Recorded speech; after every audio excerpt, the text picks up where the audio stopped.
All right, welcome back to another Wright Stew Podcast. I am Paul Stewart. And I am Brian Wright, and I feel like it is Tuesday, but I also feel like it's been a while since I've been in Speaker Studio. It has been, Brian. You get you back over here, man. I know it, man.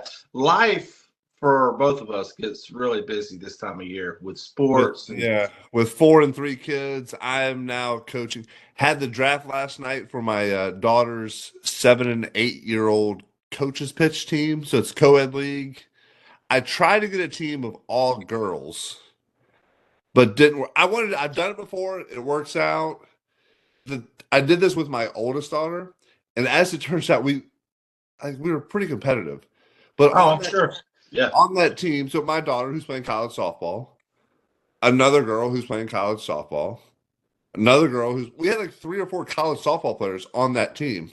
And like really good players. So how do you do transitioning from older to kind of middle where your son is to younger? You probably would do really well with that. I've learned as I've aged, or really just learned as a human, I'm not great with less than 9 when it comes to teaching baseball. Yeah, you've got to dumb it down, right? My thought process is I treat the 5, 6, 7, 8-year-olds as if they are little aliens who have never even heard of baseball or softball or t-ball. And at the beginning of every practice, in these seasons as we start, I start with the real basics. I line the kids up at home plate and say, all right, kids, this is home plate.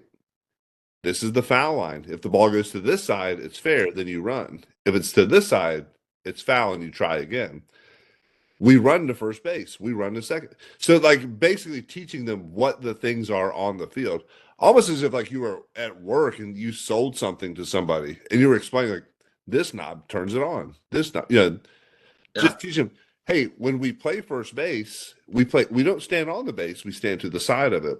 And then I'll do like little quizzes. I'll stop practice and line everybody up at home plate and I say, all right, Brian, go to where the first baseman plays. Paul, go to where the shortstop plays.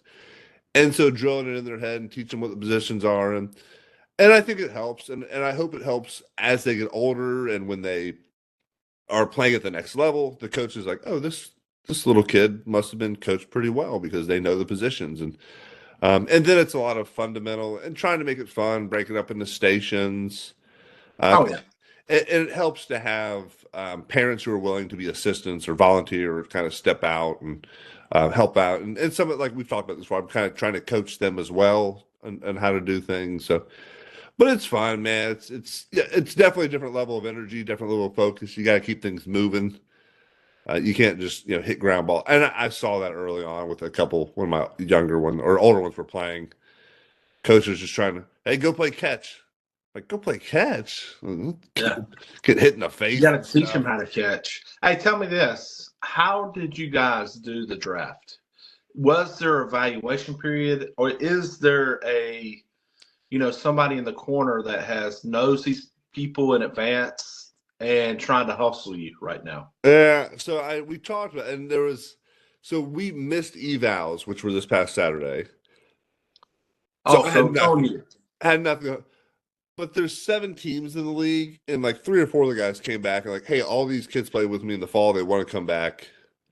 So they're basically bringing Here back. We go. They're bringing back their whole team. Here we go. Brian's got a carpool issue. Needs to ride with Benny. Yeah, there's a few that the guys all seem in the league. They all seem very nice until they're putting their foot on your throat. Yeah, all seem like they wanted to, do the right thing and be competitive and all that. We'll find out. I probably got fleeced, but like I said, I was trying to get an all-girls team.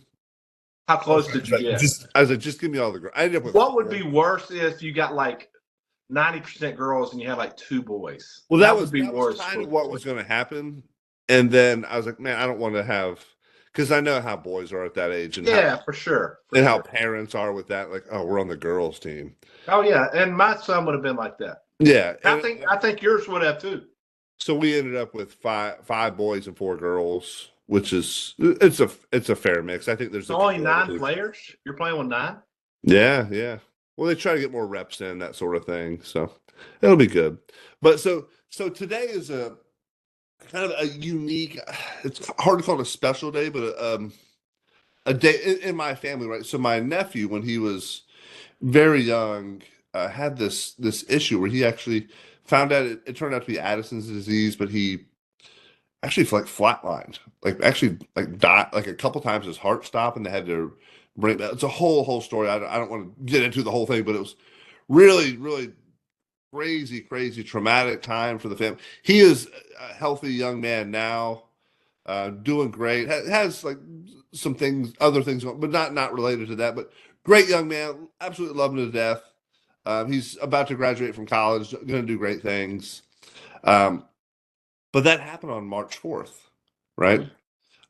Several years ago, and so we talk about it as a family and how grateful we are and how thankful and all the the blessings that have come from it and how he and his family have been able to help others because of it and those. So really cool. But the one thing, so it's really fascinating that it happened on March 4th. So March 4th is the only day on the calendar that tells you what to do, Brian. March 4th. Go forward. Move on. I needed that. I needed you to tell me because I wasn't there. I had not been made. I'm sure I've heard that at some point in time, but I was not aware. I'm sorry. And so, and I don't know what I think I've heard or I can't like, but now I associate that day and that time with March 4th, the actual day on the calendar.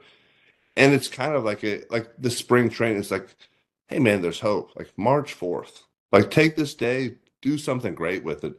March, whatever you got going on in life, this is the day on the calendar. You can say, hey, the calendar's telling me what to do. Let's take whatever the next step is. Let's take that jump. Let's take that leap, or maybe it's a tiny step. So Brian and I want to encourage you on this day. Hey, March 4th, put your head down and go for what you're doing. Hey, chase your dreams, do some great things. And March 4th. So hopefully a little inspiration for you guys. Hey, first of all, I love that. Number one, number two, I need, and I'm sure I could look it up, and people that are listening can look it up. But can you give us a brief what Addison's disease is? Primarily an adrenal insufficiency. It's a rare endocrine disorder characterized by the adrenal gland's failure to produce sufficient amounts of hormone, cortisol, and aldosterone. So that's way more medical and technical than I need to be, but he has medication. He can take care of it. But love him to death. Happy that he's doing well. But I appreciate you asking. So So the number two, what age were you when you realized March 4th was it was probably a few years after that incident had happened, right? Because he was 4 or 5 when it happened. He was really young, and dude, like he was at the hospital for weeks. Oh, I'm sure. And like they did some really, like they had him on ice. They cooled his body. Like he was out of it. Like he was in a coma for a while. Like they were doing some really innovative and advanced stuff. And man, we are in Raleigh, the Raleigh area. We're very fortunate to be where we are. A lot of great hospitals, a lot of really great and wonderful people. We've got Duke and UNC Health, and we've got Wake Med and all the recs around here. Like just some great hospitals. And we're very fortunate. I think I've shared. I had a cornea transplant at the Duke Eye Center back in 2008. The guy who did my cornea transplant, Dr. Alan Carlson, was one of the leading corneal specialists, like maybe in the world, but definitely in like the United States. Like, we got these, like it's 45 minutes away. And when I was in the waiting room, there were people from like Arkansas and Kentucky and all these other places who I'm like, oh, I was excited to drive 45 minutes. You guys are flying in for this. Like it's y'all got to drive 8 hours. Yeah. It's pretty incredible. But hey, jumping and going a little bit of different route. I'm not usually this guy, but it caught my radar. Did you watch the SNL with Shane Gillis at all? Has any of that hit your radar at all? I did watch one of the skits, the beer one. Yes.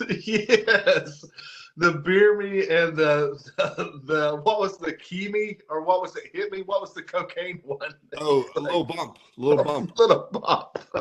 Yeah. So they had one in there as well where he had supposedly went to school with his doctor, and it went kind of perverted too. So I didn't know if you saw that one. That may not be appropriate. I literally was on YouTube looking for something and saw that, and it was only like a 2.5 minute little commercial or whatever. I was like, oh, I got 2.5 minutes. So it was, yeah, watch that one. It was pretty fun. Yeah, I thought SNL, some of those, the Beer Me and the Little Bump, may have been the best skit that SNL's had since Farley's days. I mean, just hilarious. Yeah, I haven't. I grew up a big loved SNL, and they've been doing all the SNL 50, and I haven't watched any of it.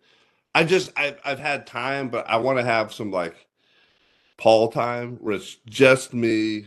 Do you like candles? You put some candles out? Candles, some sweet tea, maybe. Yeah, because I know you're not a wine guy. You're not a wine guy. Maybe a Coca-Cola. Yeah, but yeah. But SNL has been, it went so political for so long. Almost, if you did not agree with their views, it almost was unwatchable for a long time.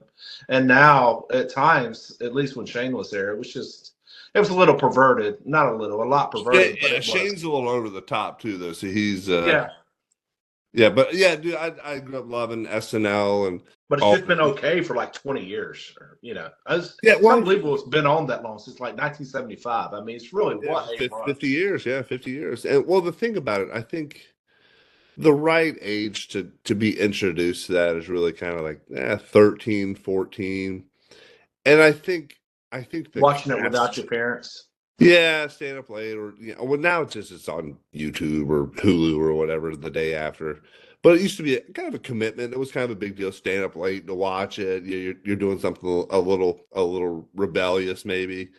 But I think the cast that you are introduced to as a 13, 14, maybe 15-year-old, that's your favorite cast, right? Those are the people that you're gonna. So for me, it was Mike Myers and Dana Carvey and Adam Sandler and Chris Rock and Chris Farley, and gosh, man, what a just dynamic. All those guys became legitimate stars. Hartman, yeah. I would say all those guys became legitimate stars, and even the previous generation to that, with Bill Murray and Chevy Chase and all those guys. Those were legitimate stars afterwards. It feels like the guys after Farley and those guys, and you had Will Ferrell and stuff, but for a little bit, kind of mixed in there a little bit later. But there just hasn't been the same kind of talent. Again, I think the writers make a huge difference in that. And I'm not sure how we went down this road, but anyway. You love some Shane Gillis. So. Dude, he makes me laugh, and probably going to send me straight to hell, but he makes me laugh too. He's a funny guy. Yeah, he just says what's on his mind. He says what a lot of people are thinking. This is kind of what he does. Yeah. No doubt. So speaking of some comments as well that ruffled some feathers, it kind of ruffled mine as a baseball guy. Travis Hunter, our Heisman winner from this past season, Colorado standout and probably future #1 overall pick in the NFL draft. And maybe not #1 overall, first 10. I think he'll be close. He's definitely, arguably. He's certainly, I don't say certainly, but maybe the most talented player, right? Playing both sides of the ball. I mean, incredible. Yeah, you can't take that away. Well, it should have a pretty strong impact on whatever team takes him. But recently was asked, like, kind of in fun, but a little, in seriousness, hey, do you think what you were doing, playing both sides of the ball, is tougher than what Shohei Ohtani is doing, playing both sides of, pitching and hitting? And he was very fair, kind of honest, and said, yeah, I think what I'm doing, it's more physically demanding. I think it's tougher. And so that got me thinking, Brian.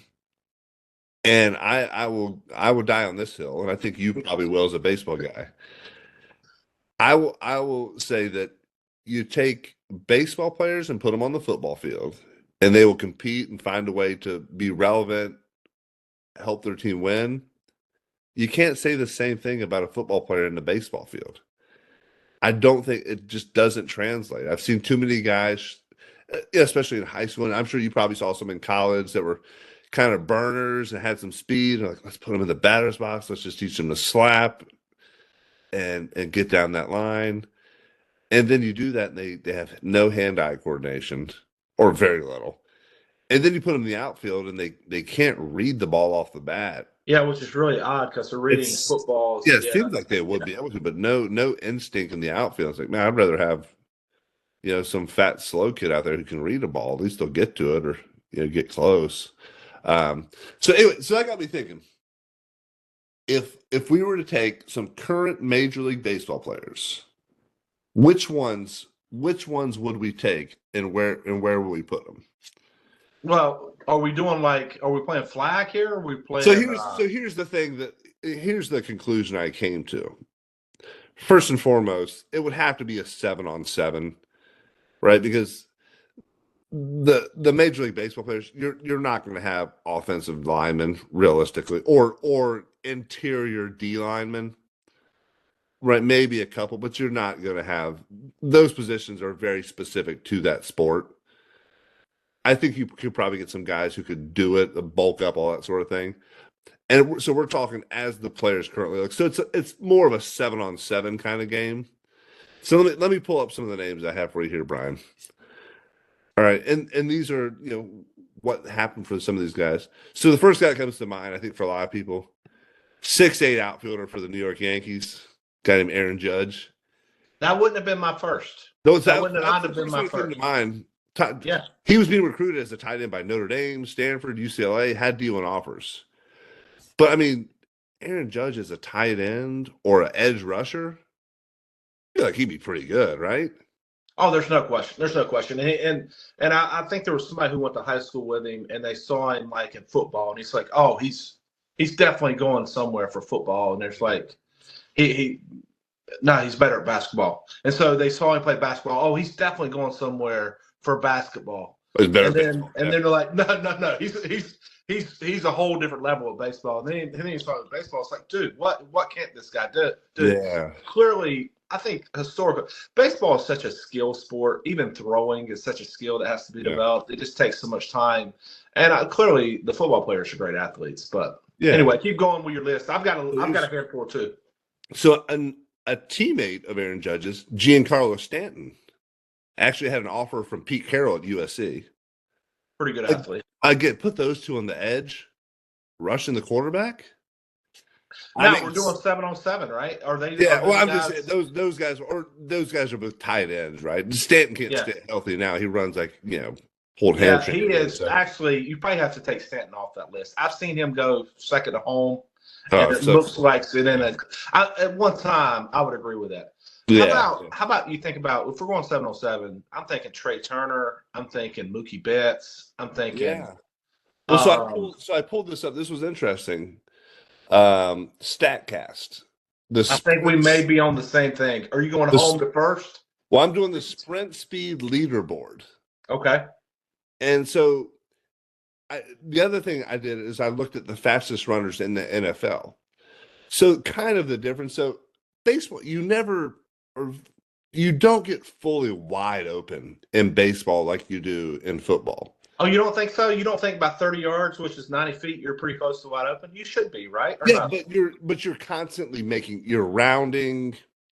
You're running hard through first base.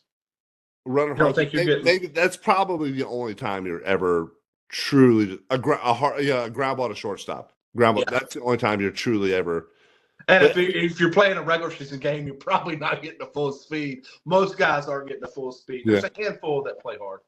So the top few, Bobby Witt Jr. was the fastest last season at 30.5 feet per second. I've got the same list. Yeah. Yep. Johan Rojas was second at 30.1. Ellie De La Cruz, that was an interesting one. 30 feet per second. So Ellie De La Cruz is also like 6'5", 6'6". Yeah. Okay, I can see him streaking down, like Randy Moss, right? Streaking down the sideline. For sure. I don't know if Dominican guys though can like catch a football. Well, I've definitely I don't want to say like that. Like sound like they can't catch a football, but I feel like does it translate? You know what I mean? I think it would, and I think probably if you looked at some DNA, De La Cruz and some of the NFL guys probably had some ancestral ties. If you get what I'm saying. Yeah. So those guys, I mean, super fast. And then I went and looked at some of the NFL guys and what their top speeds were. So the fastest guys in the NFL, DK Metcalf runs 22.23 miles per hour. Chase Brown, 22.05 miles per hour. How does that equate? Do we know how that equates? So 30.5 feet per second is 20.8 miles per hour. So the fastest guy in baseball is 2 miles an hour slower than DK Metcalf. The one that I loved on here. How? Say DK Metcalf's again. DK Metcalf is 22.23 miles per hour. 22.23. And Bobby Witt Jr. is 20.8 miles per hour. Which makes sense. I mean, it is, we saw DK run down a legit defensive back from end zone to end zone and chasing down like he was a smaller child. Yeah. And so I would argue that the greatest athletes right now are probably playing football, like American football. I saw, who was it? Who's the DB or the receiver for Pittsburgh that has the brain issues? Say that again. George Pickens? No, Antonio Brown. I'm sorry. Oh, Antonio Brown. Both of them. Yeah. Yeah. So Antonio Brown said, "Hey, he was into the hockey when USA was playing Canada. And he's like, y'all better be lucky the blacks haven't gotten into hockey, because of just the speed and quickness and." Yeah. And I think there's some truth to that, right? Because I do think you're right. I mean, that is a big number. And so we may be cooked on the football game, but I can tell you there's not many baseball players that can, many football players that can step in and play baseball because there's so much skill to it. And, Yeah. Let me run through a few of these other names. I'll just buzz through them real quick. So Andrew McCutcheon apparently had an offer to play wide receiver at Miami. Sal Frelick, outfielder for the Brewers. He was a quarterback, the Gatorade Player of the Year in football in Massachusetts. Brandon Marsh from Georgia had a lot of D1 offers as a receiver. I pulled up an interview. Apparently, Jock Peterson and Devontae Adams played high school football together. And Jock Peterson outperformed him. Jock Peterson was the man. And Devontae was very complimentary of Jock. And he said, Jock doesn't have to look like a football player anymore. He's like, but dude, he was a guy in high school, basketball, football. He's like, he did it all. Kyle Schwarber had D1 offers to play inside linebacker. Makes sense. Austin Riley had a walk-on offer to punt at Mississippi State. Punter doesn't count. And then there was other guys. So then I started thinking all-time guys. Joe Mauer was going to be a quarterback at Florida State. Yeah. Dave Winfield could have got drafted in any sport, they said. Jeff Samardzija, the wide receiver from Notre Dame, pitched for the White Sox. Frank Thomas played tight end at Auburn. And then clearly Deion Sanders and Bo Jackson are kind of the gold standard for those things. And just ridiculous. Bo Jackson, the greatest all-time athlete, in my opinion. Yeah. Hey, let's take us a different route, Paulie, if you don't mind. Yeah. How many guys, and here's how I think you can kind of equate how easy it is. And let's just go the last 50 years, because you can go back 100 years with baseball and you get people do a lot of weird things. But in the last 50 years, how many guys have done what Ohtani has done? And then you can say the only one that I can think of, Babe Ruth, right? Right. That's going back 100 years ago, nearly. And then, and a lot of guys, the National League had pitchers who were hitting, so guys were doing it, but they were not doing it clearly. They weren't doing like it you're saying. As a DH. Nobody was DHing. Yeah, you're right. Yeah.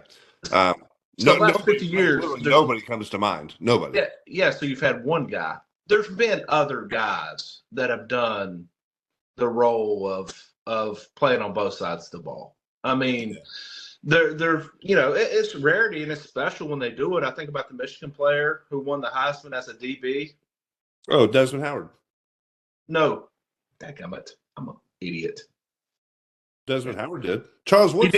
Charles Woods was the one I. Manning was robbed. And so that was like the biggest Heisman fraud of all time. I'm not denying that, but he was somebody when he got to the NFL had a little bit on both sides. Obviously, Deion Sanders played both sides a little bit. There's been a lot more guys that have played both ways in football, and obviously we're only naming two or three. There's more than that. and so there's been one Ohtani. But I think it kind of gets back to, I get to the point where I'm not annoyed. He's just a young kid who's answering a question the best he can with very And he limited wasn't being like knowledge. super brash about it. Yeah. He was answering what he truly thought. Yeah, which is fair. It's fair. Now, I 100% disagree with him. I 100% disagree with him. But I do think it's going to change, though, Paul. I think there's a lot of kids getting recruited to college to be two-way guys. And I think that may be one of the benefits of travel baseball, because there's so many kids now, especially when they're younger, like we've been coaching, that you need kids to be able to do both. I think we could see this happen again. And a lot of times you see guys that are drafted that have really good arms, and maybe they're going to be a position guy first. And they're like, hey, if it doesn't work out, he can be a pitcher, Yeah. No, it's and we've talked about it. Like I didn't grow up wanting to be a pitcher. I wanted to hit the home run in the bottom of the ninth, right? That's cooler. That's more fun. But what you said reminded me of it. So one of my really good friends from baseball, he was living with me in spring training one year. So he was drafted by the Reds the same year I was with the Brewers. And so Gene Altman is the guy's name. Absolutely love Gino to death. This is the story I heard. I'll confirm it with Gino the Bambino, but I'm going to tell the story as if it's gospel truth.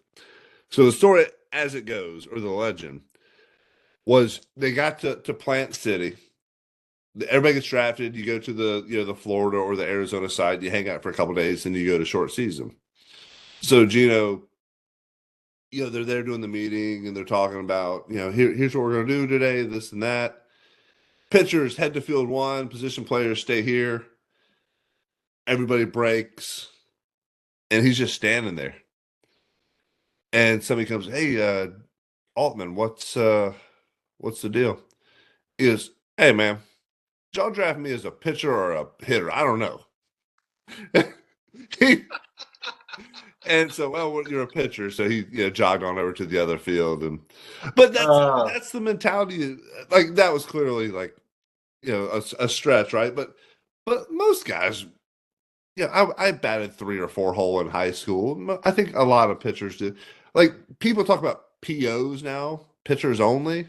Yeah. That wasn't a thing for us growing up, really. Like everybody played everything. I think we had one or two. We had one or two in my high school, and I think it's happening more often now. We see with some of our kids that you could see that going in one direction or another, depending on how they develop. And so, but I do think there's more opportunity to develop as pitchers because there's more spots. Just 12 spots on a major league roster, right? You look at a college roster, there's like 30 pitchers. Well, they've limited it now, but used to be we had 30, 35 pitchers, right?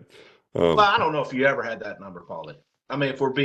Unless you're being facetious. Like when I came through, we were 35 roster too. We were 35. Yeah. It bulked up a little bit during COVID times because of those numbers. Yeah. But most good teams were 35.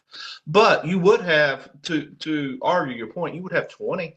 A lot of times you'd have 20 pitchers and you'd have 15 position players. But I'm just saying there's a lot more. Jock, the guy that you sent me, that weird last name guy who was from Florida last year, that you sent me that your son really liked to swing. It's like, hey, I want to hit this. He's a two-way guy. He's like 97 off the mound and obviously hits tanks. Well, I think the thing that's hard though, and we struggle with it with our travel baseball team, is how do you get the reps in? How do you mix in bullpens? How do you get everything done in the same amount of time? And maybe it's not the same amount of time. Maybe you do extra, right? But I think that's the challenge. And then it wears on your body, right? Nolan McLean talked about it. He was doing it. Yeah. And he said, my body just couldn't handle it. Like it's like, dude, when I used to, start a game, like I was sore than it. Like I was like my core, my abs, my legs, my arm, like I was going at, like it was physically demanding on the body. And like, I'm sure I probably like, if I was a really good hitter, I could have sucked it up and hit the next day probably. But legitimately, probably like a day off is definitely needed. That's fair. That's fair. It's interesting. It'd be interesting if there is any another Ohtani coming because he's such a value. You think about because there's I guess they're up to what 26 roster spots now in MLB, and so there's an extra guy than it used to be. But still, if you can have a guy that can truly be a two-way, or just come in and can kind of be another setup guy, doesn't have to be the guy. Yeah, feels like there's some real value to that from a roster standpoint, especially if they can really swing it and really do some of the other stuff. There have been rumors, and I don't think this is going to happen. There have been rumors like Ohtani just be a closer, and it'd be pretty cool. It would be pretty awesome. And yeah, I would imagine you wouldn't get as sore because you wouldn't be going in those same kind of stretches. But when Ohtani pitches, do they DH for somebody else? Yes. Really? Yeah, how bad would you feel if you were the second baseman or shortstop? And sorry, no. Somebody hits for him when he pitches. Oh, really? Yeah, at least that's what I think is the case. That's a fair question. I shouldn't. I'm like 80% sure, but I'm not 100% sure. Seems like he just hit for himself. Yeah. DH for him. DH for the catcher. Come on, Will Smith. You're not pulling your weight. Yeah, it would be. We DH for our catcher in high school. It felt terrible. Catcher's kind of a worker man's position, and we had guys that could swing the guy a couple of bats. Yeah, give him some ABs, dude. He's back there just catching and back there getting beat up. Yeah. Yeah. So, all right. So Travis Hunter, we think you're great. We love you. Not so sure about your brash and confident statements about that. So we'll take the baseball guy. We'll take the baseball guy over the football guy anytime, and we'll make that happen. So, hey, thank you for listening today. Hey, remember March 4th. Make it great, whatever you do, and we appreciate you listening. Out. Go Pack. 6-5.